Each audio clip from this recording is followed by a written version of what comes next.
British থেকে এসছে তার আরেকটা বড় প্রমাণ দেখবেন, এই যে দেখেন ওই সময়কার টেকনোলজি একদম খোদাই করে লেখা আছে ইংল্যান্ড। প্রায় তেল না, এখানে বড় বড় যেগুলো ট্যাঙ্কার যে ট্রেনগুলো আছে এই যে দেখতে পাচ্ছেন আপনারা, এটাতে করে কিন্তু তেল নিয়ে যাচ্ছে। এতটাই শক্ত যে এখানে মানে কি বলবো, এখানে যদি 20টা ট্রাক একবার ধাক্কা মারা হয় তারপর মনে হয় এটা ভাঙবে কিনা আমার সন্দেহ। এইভাবে ট্রেন লাইন দিয়ে পার হতে হবে, আগে পার হয়ে জাস্ট এদিকে আসতে হবে, তাহলে এই সাইডে দেখতে পাবেন।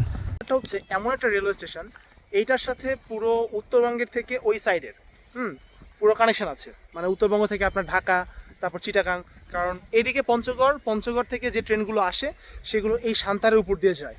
অলরাইট, তো রেল লাইন সাধারণত 3 রকমের হয়।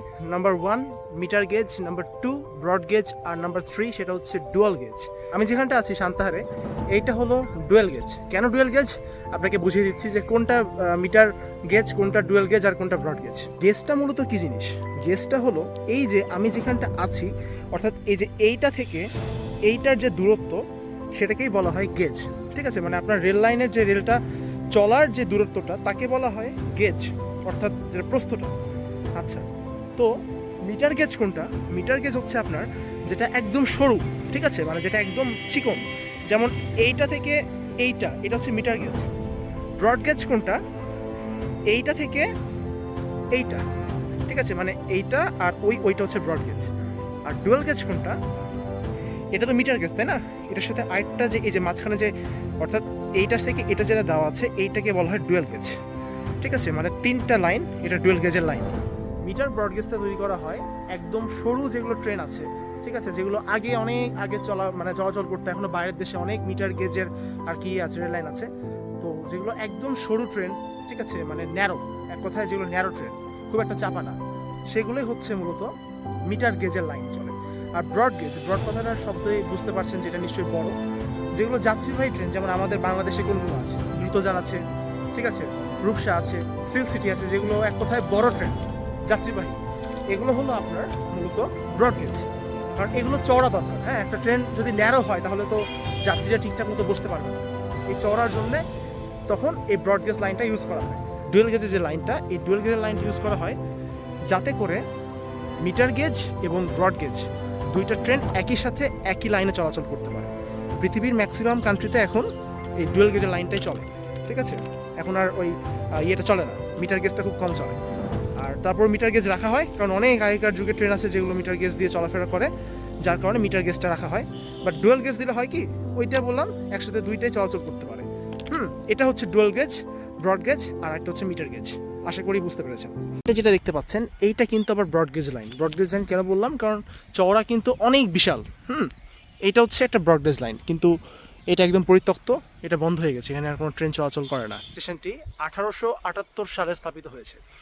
তো এখানে এই যে ট্রেনগুলো যেগুলো দেখতে পাচ্ছেন পরিত্যক্ত, যে সামনে এই একটা ট্রেন, তারপর যদি একটু দেখে সামনে নিয়ে যাই, এই যে এইটা, হ্যাঁ, ওই দিকে যে বগিগুলো দেখতে পাচ্ছেন সব নাম্বার দেওয়া আছে, কম্পার্টমেন্ট নাম্বার, তারপর এই যে ক্যারিং ক্যাপাসিটি 450 সম্ভবত এটা লেখা আছে, 450, হ্যাঁ 450 টি নাকি 45 টন কি দেওয়া আছে, ঠিক এটা ঠিক মতো বোঝা যাচ্ছে না, হবে কিছু একটা। কি এদিকে যদি একটু যাই আমি, এইটা হচ্ছে সেই চাকা, এটাকে কি আমার কি ঠেলার ক্ষমতা আছে? হ্যাঁ, দেখি তো একটু ট্রাই করি তো। ক্ষমতা নাই আমার, কেন? এটা আমার সমান, মানে আমার মতো এখানে 20টা আসলে মনে হয় এটাকে ঠেলতে পারবে, এই হচ্ছে অবস্থা। আর এটা হচ্ছে সিকিউরিটি, এটা কি তোলার ক্ষমতা আছে? এইটা তোলার ক্ষমতা আছে। ওরে বাবা, এত ভারী! এই হচ্ছে ভিতরের অবস্থা। আসলেই ব্রিটিশ থেকে এসছে তার আরেকটা বড় প্রমাণ দেখবেন, এই যে দেখেন ওই সময়কার টেকনোলজি একদম খোদাই করে লেখা আছে ইংল্যান্ড, অর্থাৎ বাংলাতে বলা হয় ব্রিটিশ ইংল্যান্ড। মানে দেখছেন সেই সময়কার টেকনোলজি কত আপডেটেড ছিল, মানে চিন্তা করতে পারেন এটা কি। এটা মনে হয় সাসপেনশন টাইপের কিছু একটা হবে, তো মানে কম্প্রেস করে এয়ারটা, মাঝখানে এরকম ফাঁকা থাকে, অনেকে মনে করে এটা ম্যাগনেটিক লেগে যায়, বাট না, এরকম একটা ফাঁকা থাকে আর কি, জিনিসটাকে ধরে রাখার জন্য। আর মেন খেলাটা দেখায় ওই ব্যাটা আর ওই ব্যাটা, এই দুইজন মিলে মেন খেলাটা দেখায়, মিলে এইটাকে আর এই বগিকে অ্যাডজাস্ট করে রাখে। একটা মজার তথ্য দিই, এটা অনেকেই জানবেন না, সেটা হলো সান্তাহার রেলওয়ে স্টেশনের আগে পূর্ব কী নাম ছিল জানেন? এই জায়গার নাম ছিল হচ্ছে সুলতানপুর, মানে এই স্টেশনের নাম ছিল সুলতানপুর স্টেশন। পিছিয়ে যেটা দেখতে পাচ্ছেন এটা এতটাই বড়, প্রায় 4 তলা বিল্ডিং এর সমান এটা উঁচা, 4 থেকে 5 তলা বিল্ডিং, হ্যাঁ 4-5 তলা বিল্ডিং এর সমান এটা উঁচা। কিন্তু এখানে যে এই যে ইয়েগুলো নেমে গেছে আপনার এই যে আরে শিকল দিয়ে তোলে, এইটা দিয়ে সম্ভবত কোনো ওয়েট মাপে বা কিছু একটা করে বলি, এটি জানা নেই এটা আসলে অ্যাকচুয়ালি কী জিনিস, এটা কাজটা কি।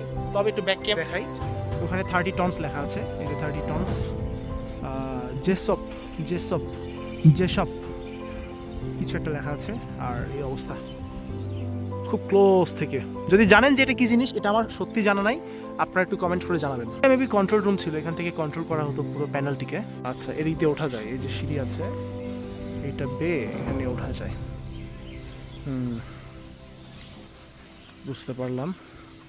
এতটাই শক্ত যে এখানে মানে কি বলবো, এখানে যদি 20টা ট্রাক একবার ধাক্কা মারা হয় তারপর মনে হয় এটা ভাঙবে কিনা আমার সন্দেহ। এই পুরো জিনিসটা এতটাই শক্ত এখনো পর্যন্ত স্টিল নাও। প্রায় তেল না, এখানে বড় বড় যেগুলো ট্যাঙ্কার যে ট্রেনগুলো আছে এই যে দেখতে পাচ্ছেন আপনারা, এটাতে করে কিন্তু তেল নিয়ে যাচ্ছে। ঠিক আছে, এই তেলটা কিসের? এই তেলটা কিন্তু ট্রেনেরই তেল। হ্যাঁ, জাস্ট চিন্তা করে দেখেন যে এই স্টেশনটা যদি একদিনের জন্য বন্ধ থাকে বা যদি সাময়িক সময়ের জন্য বন্ধ থাকে, তাহলে এই দেশের সাথে আপনার ওই সাইডের যোগাযোগ ব্যবস্থার কতটা পরিমাণে ক্ষতি হবে। বিশাল বড়, মানে শেষ হতে যাচ্ছে না। আর এই সান্তাহারটা হচ্ছে উত্তরবঙ্গের মধ্যে এখন খুব ব্যস্ততম একটা রেলপথ, কারণ পঞ্চগড় থেকে যত ট্রেন আসে সব ট্রেন ঢাকার ওই সাইডে, অর্থাৎ বাংলাদেশের এই প্রান্ত থেকে যদি কেউ ওই প্রান্তে যেতে চায় তাকে অবশ্যই সান্তাহার হয়েই যেতে হবে। এটাই আর কি ইতিহাস। আরও অনেক কিছু আছে এই স্টেশন নিয়ে, বলতে শুরু করলে তো শেষ হবে না, কত বলবো। এই যে দেখেন এই ইয়েটা আছে, এই যে কী বলে এটা, এখানে সব পাহারাদাররা থাকতো, এখান থেকে একটা হয়তো মানে যতটা আমার শোনা কথা এটা যে বন্দুক টন্দুক নিয়ে এই সাইডে পাহারা দিত, কোনো প্রবলেম আসতো, এই আর কি। তো এটা নিয়ে বলতে পারলে শেষ হবে না, ওইদিকে আরও অনেক আছে, ওই সাইডে পানির ট্যাঙ্কি আছে, ওটাও আরেকদিন দেখাবো। চ্যানেলের সাথে থাকবেন, পেজের সাথে থাকবেন। তো ঠিক আছে, আজকের মতো তাহলে এখানে বিদায় নিচ্ছি আমি। সবাই ভালো থাকবেন, সুস্থ থাকবেন। আসসালামু আলাইকুম, আল্লাহ হাফিজ।